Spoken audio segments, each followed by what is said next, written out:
মৃত স্বামীর পেনশনের টাকা কি শুধু স্ত্রী পাবে নাকি সকল আত্মীয় পাবেন? খুবই গুরুত্বপূর্ণ প্রশ্ন।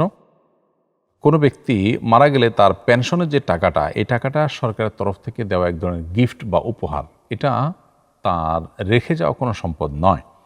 যেহেতু পেনশনের টাকাটা চাকুরে ব্যক্তির রেখে যাওয়া কোনো সম্পদ না এবং সরকারের দেওয়া গিফট, অতএব সরকার যাকে দিতে চাইবেন তাকে দিতে পারবেন।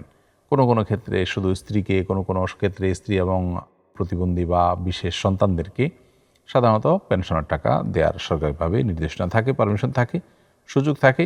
অতএব স্বামীর পেনশনের টাকা পেনশন দাতা প্রতিষ্ঠান, সরকার কিংবা কোনো কোম্পানি, তারা যাদেরকে দিবেন তারাই পাবে। এটা অন্যদের হক বলা যাবে না, কারণ হলো এটা ওই লোকটির, মৃত লোকটির রেখে যাওয়া কোনো নিজস্ব সম্পদ না। যদি সেটা হতো তাহলে ওয়ারিসদের মধ্যে আনুপাতিক হারে বন্টন হয়ে যেত। আমি কোরআনের একটি সূরা ছাড়া আর কোনো সূরা মুখস্থ পারি না। আমি যদি নামাজের সময় পাশে মোবাইলে হালকা আওয়াজে রেকর্ড তেলাওয়াত ছেড়ে সাথে সাথে আমি পড়ি, তাহলে নামাজ হবে কিনা?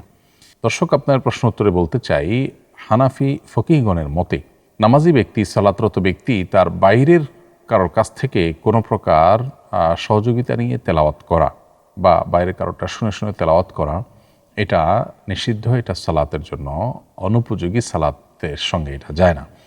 ফলে এরকম যদি আপনি করেন তাহলে হানাফি ফকিহদের মতো আপনার নামাজ ভঙ্গ হয়ে যাবে। আপনার শুধু একটি সূরা মুখস্থ থাকলে প্রয়োজন আপনি এই একটি সূরাই উভয় রাকাতে বা সবগুলো রাকাতে পড়বেন এবং দ্রুততম সময়ে আপনি এর সাথে আরও সূরা মুখস্থ করে নেবেন, কমপক্ষে 2টি, আর সম্ভব হলে যে কয়েকটি সম্ভব আপনি সূরা মুখস্থ করে নেবেন।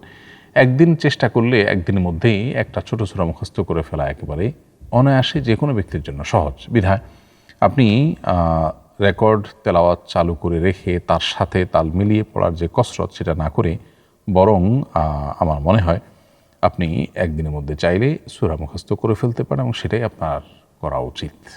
কোনো মহিলা যদি এমন পাতলা ওড়না পরে নামাজ পড়েন যার ভেতর দিয়ে চুল স্পষ্ট দেখা যায়, তাহলে তার নামাজের কোনো সমস্যা হবে কিনা?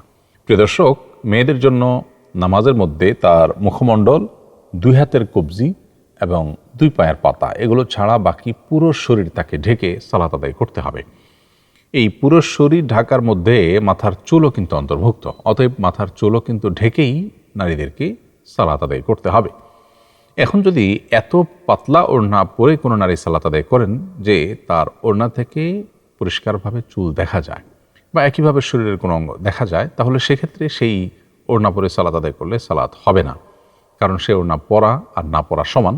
অঙ্গ আবৃত রাখার যে নির্দেশনা এই ওড়না দ্বারা সেটি পালিত হচ্ছে না। ফলে সদর ঢাকার ফরজ আদায় না হওয়ার কারণে নামাজ হবে না, বরং সে নামাজ তাকে পুনরায় পড়তে হবে যদি তিনি এরকম অন্যায় কোনো সালাত আদায় করে থাকেন।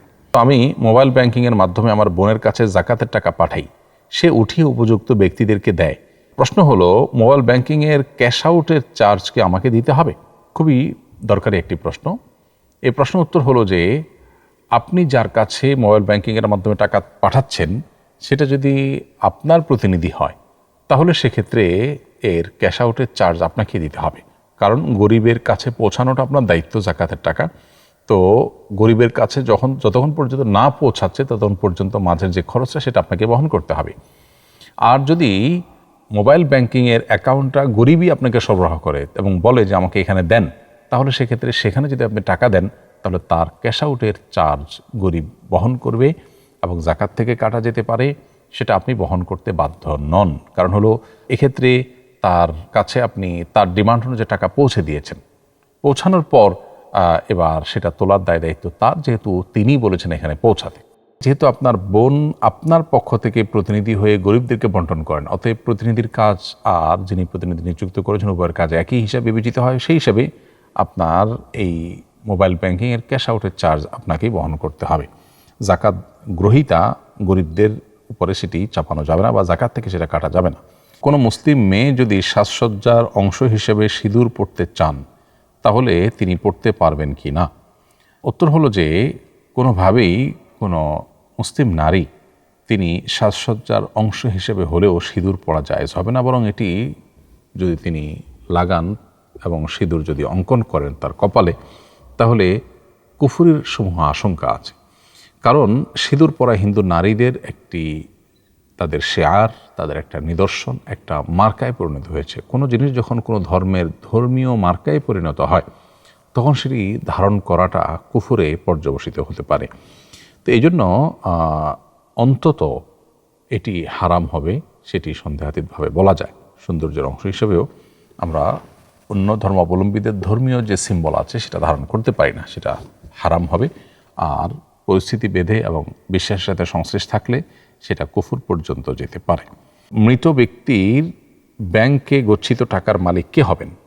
নমিনি নাকি উত্তরাধিকারীগণ? সবাই। খুবই গুরুত্বপূর্ণ প্রশ্নের উত্তর হলো যে মৃত ব্যক্তির ব্যাংকে গচ্ছিত টাকা যেহেতু মৃত ব্যক্তির, অতএব তার মৃত্যুর পর এটির মালিক হবেন ওয়ারিসগণ।